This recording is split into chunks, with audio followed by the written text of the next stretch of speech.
നീ നേതാവ് കളിക്കണ്ട, പോലീസിനെ എതിർത്ത് സംസാരിക്കാനായോടാ.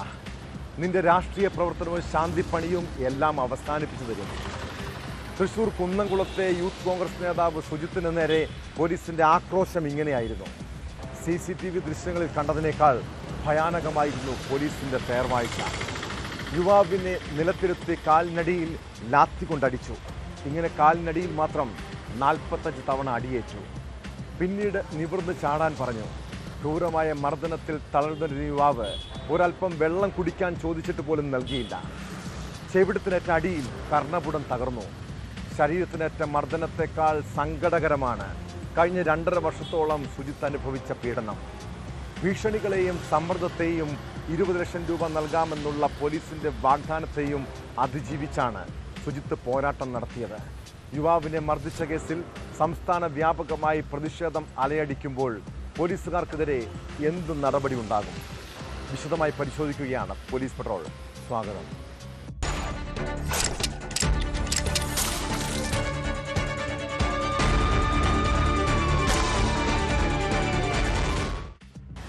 നമ്മൾ കണ്ടതിനേക്കാൾ ഭയാനകമായിരുന്നു തൃശൂർ കുന്നംകുളം പോലീസ് സ്റ്റേഷനിൽ ആ രാത്രി നടന്ന സംഭവങ്ങൾ.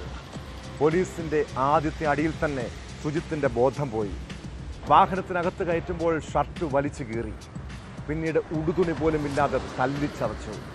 യൂത്ത് കോൺഗ്രസ് മണ്ഡലം പ്രസിഡന്റ് സുജിത്തിനെ ക്രൂരമായി മർദ്ദിച്ച കേസിൽ ഞെട്ടിപ്പിക്കുന്ന വിവരങ്ങളാണ് പുറത്തുവരുന്നത്. കസ്റ്റഡിയിലെ ക്രൂരമർദ്ദനം ഒതുക്കാൻ പോലീസ് പണം വാഗ്ദാനം ചെയ്തതാണ് സുജിത്തിന്റെ വെളിപ്പെടുത്തൽ. അതേസമയം കസ്റ്റഡി മർദ്ദനത്തിൽ പോലീസുകാരെ സസ്പെൻഡ് ചെയ്യാതെ നടത്തിയ അന്വേഷണത്തിൽ പ്രതികൾക്ക് രക്ഷപ്പെടാൻ പഴുതുകളേറെ ഉണ്ടായിരുന്നു. ദൃശ്യങ്ങൾ ലഭിച്ചിട്ടും ദുർബല വകുപ്പുകൾ മാത്രമാണ് ഉദ്യോഗസ്ഥർക്കെതിരെ ചുമത്തിയത്. അതേസമയം സംഭവത്തിൽ പോലീസുകാർക്കെതിരെ നടപടി ആവശ്യപ്പെട്ട് പ്രതിഷേധം കടുപ്പിക്കാനാണ് കോൺഗ്രസിന്റെ തീരുമാനം.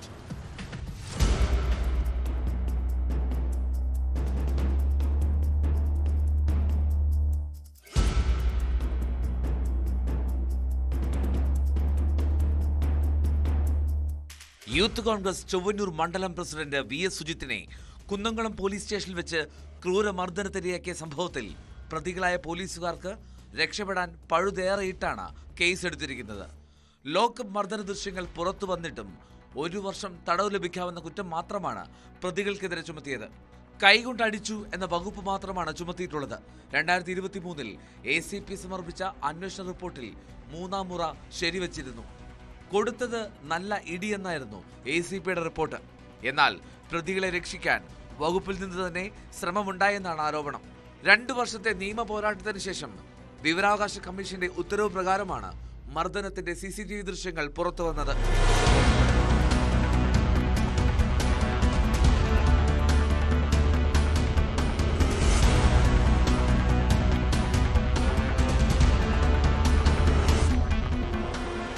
അതേസമയം സംഭവത്തിൽ 2 ശിക്ഷ പറ്റില്ലെന്ന പോലീസിന്റെ നിയമോപദേശം ലഭിച്ചതായിട്ടാണ് വിവരം.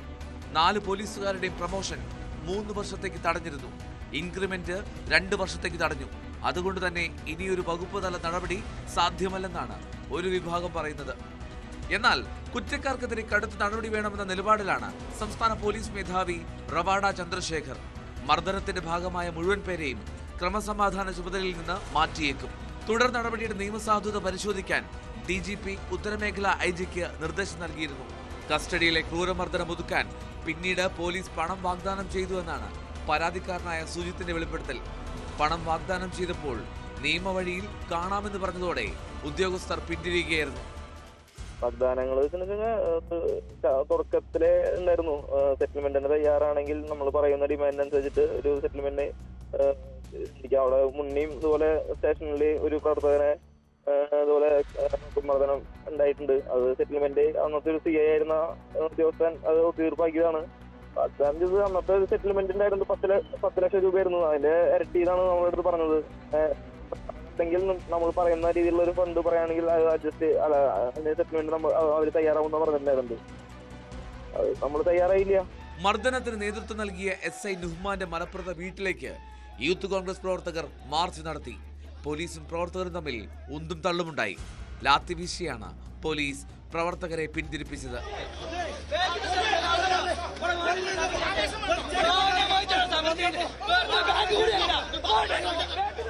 സംസ്ഥാന വ്യാപക പ്രതിഷേധത്തിനാണ് യൂത്ത് കോൺഗ്രസിന്റെ നീക്കം. ഈ മാസം 10-ാം തീയതി പ്രതികളായ പോലീസുകാർ ജോലി ചെയ്യുന്ന സ്റ്റേഷനുകളിലേക്ക് മാർച്ച് നടത്തും.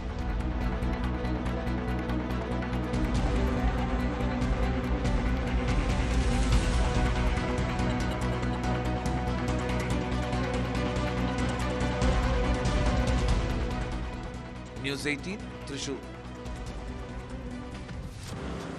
രാഹുൽ മാങ്കൂട്ടത്തിനെതിരായ ലൈംഗിക പീഡന കേസിൽ ക്രൈംബ്രാഞ്ച് ഇരകൾക്ക് വേണ്ടി ഇരുട്ടിൽ തപ്പുകയാണ്.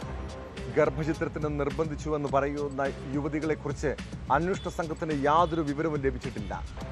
18 മുതൽ 60 വയസ്സ് വരെ പ്രായമുള്ള ആളാണ് ഇരയായതെന്നാണ് എഫ്ഐആറിൽ പറയുന്നത്. സോഷ്യൽ മീഡിയയിൽ സ്ത്രീകളെ പിന്തുടർന്ന് ശല്യം ചെയ്തെന്നും നേരിട്ട് പരാതിക്കാരില്ലെന്നും Thiruvananthapuram judicial first class magistrate കോടതിയിൽ സമർപ്പിച്ച എഫ്ഐആറിൽ ചൂണ്ടിക്കാട്ടുന്നു. ഇരയുടെ കോളത്തിൽ ഒരാളുടെ സൂചന മാത്രമാണുള്ളത്. അതായത് ആരാണ് ഇരയെന്ന് പോലും കണ്ടെത്താൻ കഴിഞ്ഞിട്ടില്ല. രാഹുലിനെതിരെ പരാതി നൽകിയതിൽ ഒരു ഇര പോലും ഇല്ലെന്നതാണ് വസ്തുത. ഗർഭചിത്രം നടത്തിയ യുവതികളെ അന്വേഷണ ഉദ്യോഗസ്ഥർ വൈകാതെ നേരിൽ കാണുമെന്നാണ് സൂചന.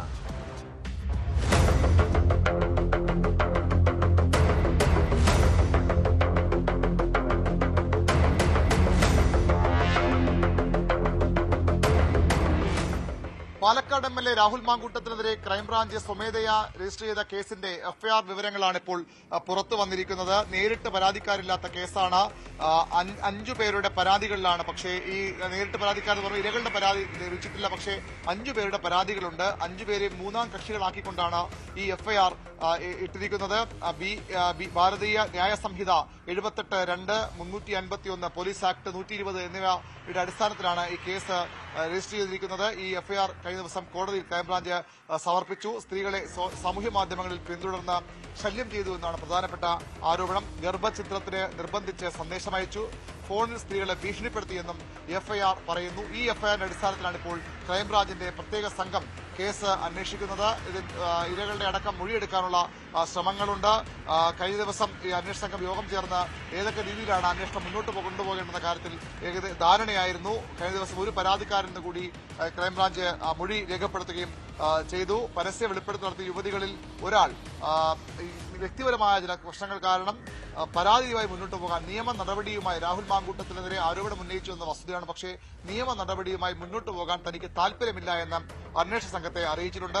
ഗർഭചിത്രം നടത്തിയ 2 യുവതികളുണ്ടെന്ന് ക്രൈംബ്രാഞ്ച് നേരത്തെ കണ്ടെത്തിയിരുന്നു. ആ 2 പേരിൽ നിന്നും മൊഴിയെടുക്കാനുള്ള ശ്രമത്തിലാണ് പോലീസ്. അവർ 2 പേരും പരാതി ഉറച്ചു നിൽക്കുന്ന പ്രതീക്ഷയാണ് ഇപ്പോൾ അന്വേഷണ സംഘം മുന്നോട്ട് പോകുന്നത്. വൈകാതെ ഈ യുവതികളെ നേരിൽ കണ്ട് ഇതിന്റെ വസ്തുതകൾ ചോദിച്ചറിയാനും അന്വേഷണ സംഘം തീരുമാനിച്ചിട്ടുണ്ട്. ഓണ അവധിക്ക് ശേഷമാകും ഈ കേസിന്റെ തുടരന്വേഷണം ഒരു പുതിയ തലത്തിലേക്ക് കടക്കുക. ഏറ്റവും പ്രധാനപ്പെട്ട കാര്യം ഈ പരാതിക്കാരിൽ നിന്ന് നേരിട്ട് മൊഴിയെടുക്കുക, അവരുടെ പരാതി ഉണ്ട് എന്ന് ഉറപ്പിക്കുക. ഇതാണ് ക്രൈംബ്രാഞ്ച് അന്വേഷണ സംഘത്തിന് മുന്നിലെ വെല്ലുവിളി. അതിനുള്ള ശ്രമങ്ങളിലാണ് ഇപ്പോൾ അന്വേഷണ സംഘം മുന്നോട്ട് പോകുന്നത്. ഇതിനിടെ കൂടുതൽ പരാതികൾ രാഹുലിനെതിരെ വരുമെന്ന സൂചനകളും ആഭ്യന്തര വകുപ്പിൽ നിന്ന് ലഭിക്കുന്നുണ്ട്.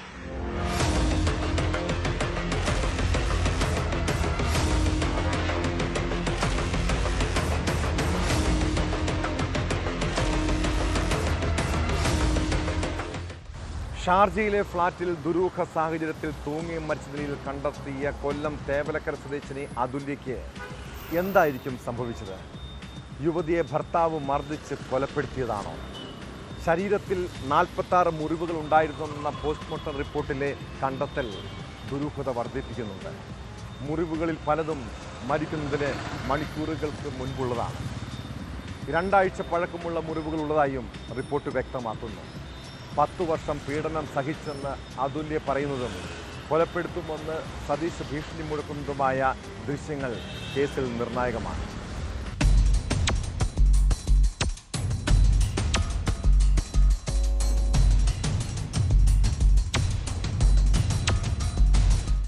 പാരിപ്പള്ളി മെഡിക്കൽ കോളേജിൽ നടത്തിയ റീപോസ്റ്റ്മോർട്ടം റിപ്പോർട്ടിൽ കഴുത്ത് ഞെരിഞ്ഞ് മരിച്ചുവെന്നാണ് പറയുന്നത്. മരണത്തിനു മുമ്പും ദിവസങ്ങൾക്ക് മുമ്പുമേറ്റ 46 മുറിവുകളാണ് ശരീരത്തിൽ ഉണ്ടായിരുന്നത്. അതുല്യയുടെ മരണം സംബന്ധിച്ച അന്വേഷണത്തിൽ നിർണായകമായേക്കാവുന്ന പോസ്റ്റ്മോർട്ടം റിപ്പോർട്ടാണ് പുറത്തു വന്നിരിക്കുന്നത്.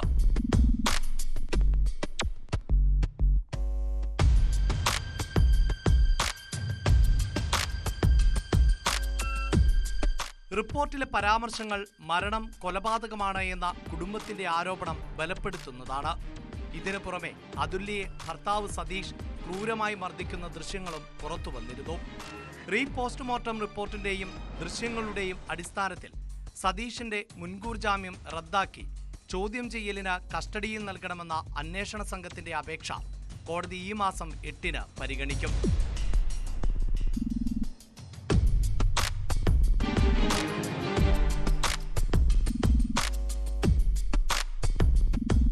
പത്തു വർഷം പീഡനം സഹിച്ചെന്ന് അതുല്യ പറയുന്നതും കൊലപ്പെടുത്തുമെന്ന് സതീഷ് ഭീഷണി മുഴക്കുന്നതുമായ ദൃശ്യങ്ങൾ കേസിൽ നിർണായകമാണ്. ഇക്കഴിഞ്ഞ ജൂലൈ 19-നാണ് ഷാർജയിൽ ഭർത്താവ് സതീഷിനൊപ്പം താമസിച്ചിരുന്ന അതുല്യയെ മരിച്ച നിലയിൽ കണ്ടെത്തിയത്. സംഭവത്തിൽ കുടുംബത്തിന്റെ പരാതിയിൽ കേസെടുത്താണ് പോലീസ് സതീഷിനെ അറസ്റ്റ് ചെയ്തത്. എന്നാൽ അതുല്യയുടേത് കൊലപാതകമാണ് എന്നതിന് നിലവിൽ തെളിവുകളില്ല എന്നും ദുബായ് പോലീസ് സതീഷ് കുറ്റക്കാരനാണെന്ന് കണ്ടെത്തിയിട്ടില്ല എന്നും ചൂണ്ടിക്കാട്ടി കൊല്ലം ജില്ലാ കോടതി സതീഷിന് മുൻകൂർ ജാമ്യം അനുവദിച്ചിരുന്നു.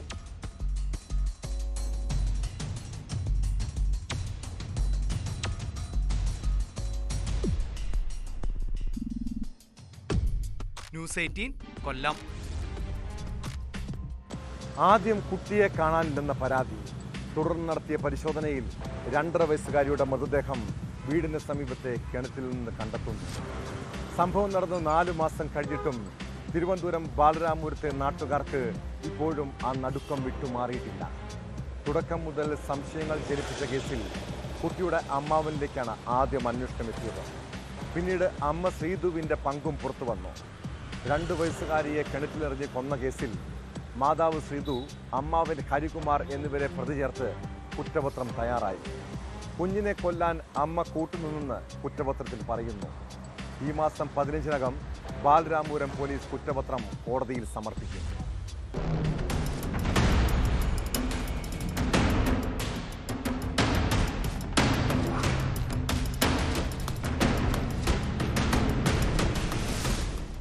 ബാലരാമപുരം സ്വദേശികളായ ശ്രീധു, ശ്രീജിത്ത് ദമ്പതിമാരുടെ മകൾ 2 വയസ്സുകാരി ദേവേന്ദുവിനെ കൊലപ്പെടുത്തിയ കേസിലാണ് കുറ്റപത്രം തയ്യാറായത്.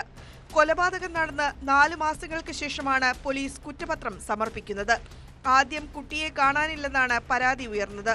തുടർന്ന് നടത്തിയ പരിശോധനയിൽ കുഞ്ഞിന്റെ മൃതദേഹം വീടിന് സമീപത്തെ കിണറ്റിൽ നിന്ന് കണ്ടെത്തി. മുങ്ങി മരിച്ചതാണെന്നായിരുന്നു പോസ്റ്റ്മോർട്ടം റിപ്പോർട്ട്. ഏറെ ദുരൂഹതകൾ നിറഞ്ഞ കേസിൽ കുട്ടിയുടെ മാതാവ് ശ്രീധു, അമ്മാവൻ ഹരികുമാർ എന്നിവരെ പ്രതി ചേർത്താണ് കുറ്റപത്രം.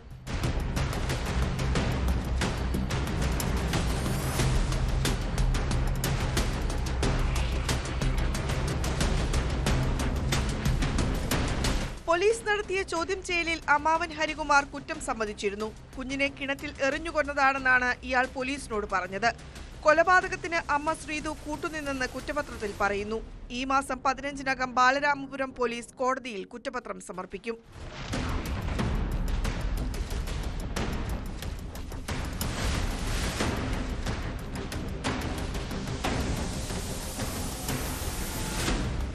ന്യൂസ് 18 ബാലരാമപുരം.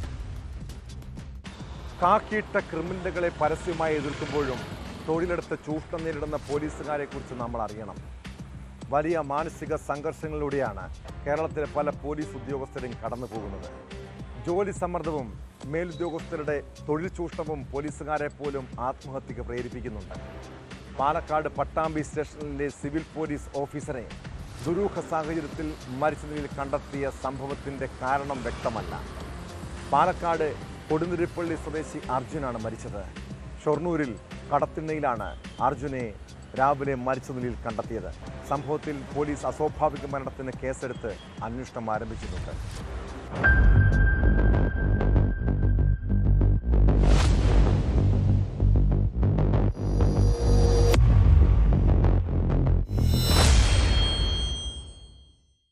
ഷൊർണൂരിലാണ് പോലീസുകാരനെ ദുരൂഹ സാഹചര്യത്തിൽ മരിച്ച നിലയിൽ കണ്ടെത്തിയത്. പട്ടാമ്പി ട്രാഫിക് പോലീസ് സ്റ്റേഷനിലെ സിവിൽ പോലീസ് ഓഫീസർ അർജുനാണ് മരിച്ചത്. ഷൊർണൂർ ബസ് സ്റ്റാൻഡിന് സമീപമുള്ള കെട്ടിടത്തിന് താഴെയാണ് രാവിലെ മൃതദേഹം കണ്ടത്. പാലക്കാട് കൊടുന്തിരപ്പള്ളി സ്വദേശിയാണ് 36-കാരനായ അർജുൻ.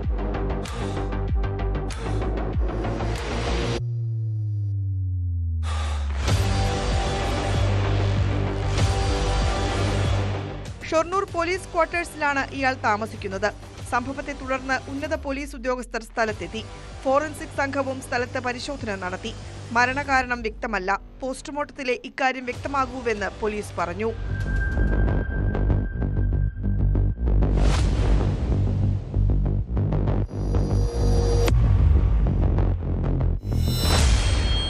ന്യൂസ് 18 പട്ടാമ്പി.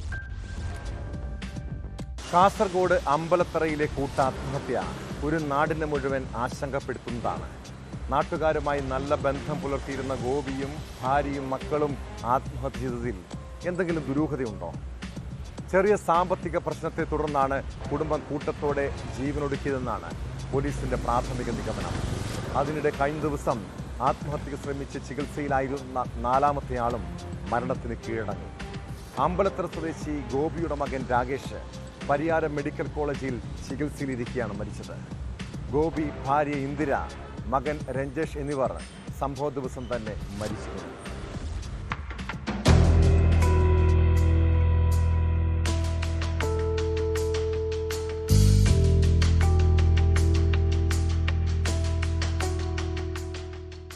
പറക്കളയിലെ ഗോപിയുടെ മകൻ രാകേഷാണ് മരിച്ചത്.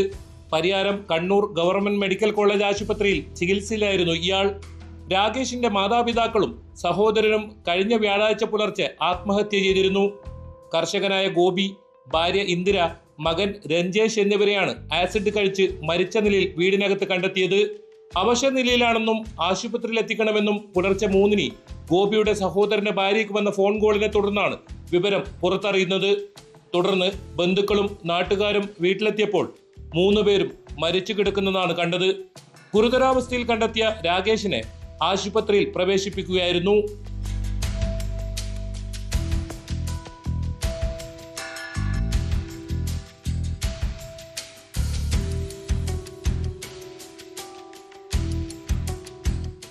രഞ്ജേഷും രാകേഷും നേരത്തെ ദുബായിലായിരുന്നു. 2 വർഷം മുൻപ് ഇരുവരും നാട്ടിലേക്ക് തിരിച്ചെത്തി ബിസിനസ് ആരംഭിച്ചു. പലചരക്ക് സാധനങ്ങൾ ഉൾപ്പെടെ വീടുകളിൽ എത്തിച്ചു നൽകുന്നതായിരുന്നു ബിസിനസ്. എന്നാൽ ഇത് വേണ്ടത്ര വിജയമായിരുന്നില്ല. പിന്നീട് കൂലിപ്പണിക്കും പോയിരുന്നതായാണ് നാട്ടുകാർ പറയുന്നത്. സാമ്പത്തിക പ്രശ്നങ്ങളാണ് കുടുംബത്തിന്റെ കൂട്ട ആത്മഹത്യക്ക് പിന്നിലെന്നാണ് പോലീസിന്റെ പ്രാഥമിക നിഗമനം.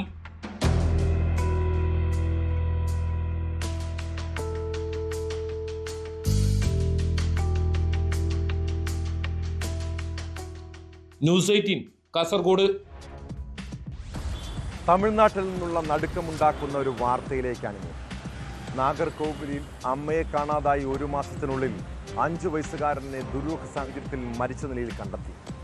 1.5 വയസ്സുള്ള അർദ്ധ സഹോദരൻ വീടിനുള്ളിൽ അബോധാവസ്ഥയിലായിരുന്നു. യുവതിയോടൊപ്പം താമസിച്ചിരുന്ന സെൽവമദൻ ഒളിവിലാണ്. കുട്ടിയെ തലക്കടിച്ച് കൊന്നതാണോ എന്ന് പോലീസ് സംശയിക്കുന്നുണ്ട്. പ്രതിയെന്ന് സംശയിക്കുന്ന യുവാവിനായി പോലീസിന്റെ അന്വേഷണം തുടരുകയാണ്.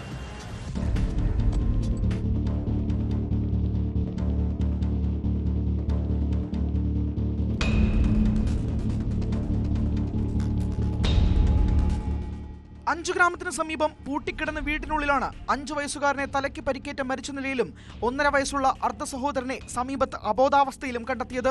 കുമാരപുരം തോപ്പൂർ സ്വദേശി സുന്ദർലിംഗം സെൽവി ദമ്പതിമാരുടെ മകൻ അഭിനവാണ് മരിച്ചത്. ഭർത്താവുമായി വേർപിരിഞ്ഞ സെൽവി മകനൊപ്പം 2 വർഷമായി കുമാരപുരം തോപ്പൂർ സ്വദേശി സെൽവമദനുമൊപ്പമാണ് താമസം.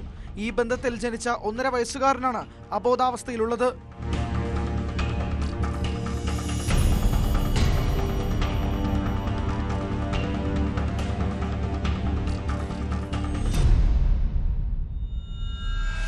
കഴിഞ്ഞ മാസം 2-ന് സെൽവിയെ കാണാതായെന്ന് സെൽവമദൻ 5 ഗ്രാമം പോലീസിൽ പരാതി നൽകിയിരുന്നു. കടയിലേക്ക് എന്ന് പറഞ്ഞ് വീട്ടിൽ നിന്ന് പോയ ശേഷം കാണാതായെന്നാണ് പരാതി. ഇതിനുശേഷം കുട്ടികളെ സംരക്ഷിച്ചിരുന്നത് സെൽവമദനാണ്. 31-നാണ് ഇയാളെയും കാണാതാവുന്നത്. കഴിഞ്ഞ ദിവസം വീട്ടിൽ നിന്ന് ദുർഗന്ധം വരുന്നതായി അയൽക്കാർ പോലീസിൽ അറിയിക്കുകയായിരുന്നു. പോലീസ് വീട് തുറന്ന് പരിശോധിച്ചപ്പോഴാണ് അഭിനവിനെ തലയിൽ പരിക്കുകളോടെ മരിച്ച നിലയിൽ കണ്ടെത്തിയത്. തലക്കടിച്ച് കൊന്നതാണോ എന്ന് പോലീസ് സംശയിക്കുന്നു. പോലീസ് കേസെടുത്ത് അന്വേഷണം ആരംഭിച്ചു. സെൽവമദൻ ഒളിവിലാണെന്നാണ് പോലീസ് പറയുന്നത്.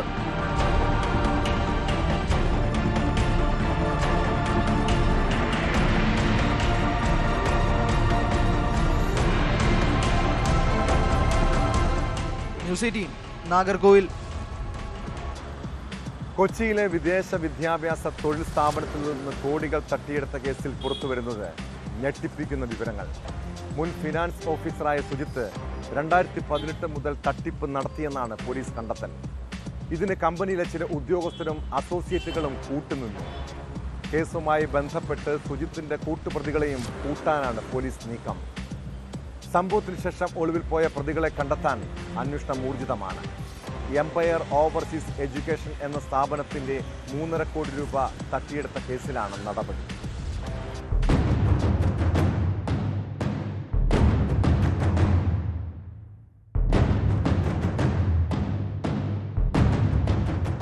വിദേശ വിദ്യാഭ്യാസ തൊഴിൽ സ്ഥാപനത്തിലെ പണം തട്ടിപ്പ് കേസിൽ അറസ്റ്റിലായ സുജിത്ത് 2018 മുതൽ തട്ടിപ്പ് നടത്തി വരികയായിരുന്നുവെന്നാണ് പോലീസ് പറയുന്നത്. ഇതിന് കമ്പനിയിലെ ചില ഉദ്യോഗസ്ഥരും അസോസിയേറ്റുകളും കൂട്ടുനിന്നതിനുള്ള തെളിവുകൾ പോലീസിന് ലഭിച്ചിട്ടുണ്ട്.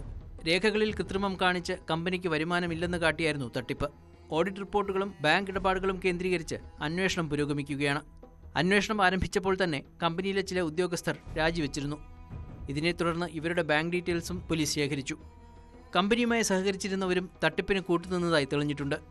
ഇവരുടെയെല്ലാം അക്കൗണ്ടുകളിലേക്ക് വലിയ തോതിൽ സുജിത്ത് പണം അയച്ചിരുന്നു. തട്ടിപ്പ് പുറത്തു വന്നപ്പോൾ പിടിയിലാകുമെന്ന് മനസ്സിലാക്കിയ സുജിത്ത് മാനേജ്മെന്റിനോട് തുറന്ന് സമ്മതിക്കുകയും പണം തിരികെ നൽകാമെന്ന് രേഖാമൂലം ഉറപ്പു നൽകുകയും ചെയ്തിരുന്നു. എന്നാൽ ഇതും നടന്നില്ല. ഇതിനെ തുടർന്നാണ് സ്ഥാപന ഉടമ പോലീസിൽ പരാതി നൽകിയത്.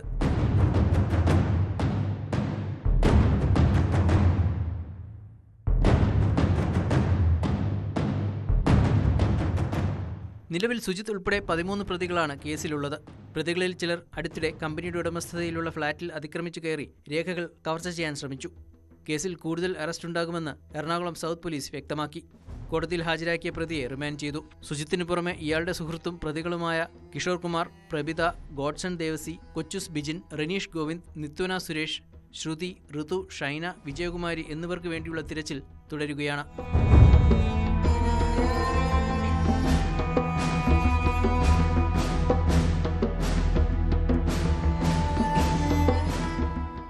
ന്യൂസ് 18 കൊച്ചി.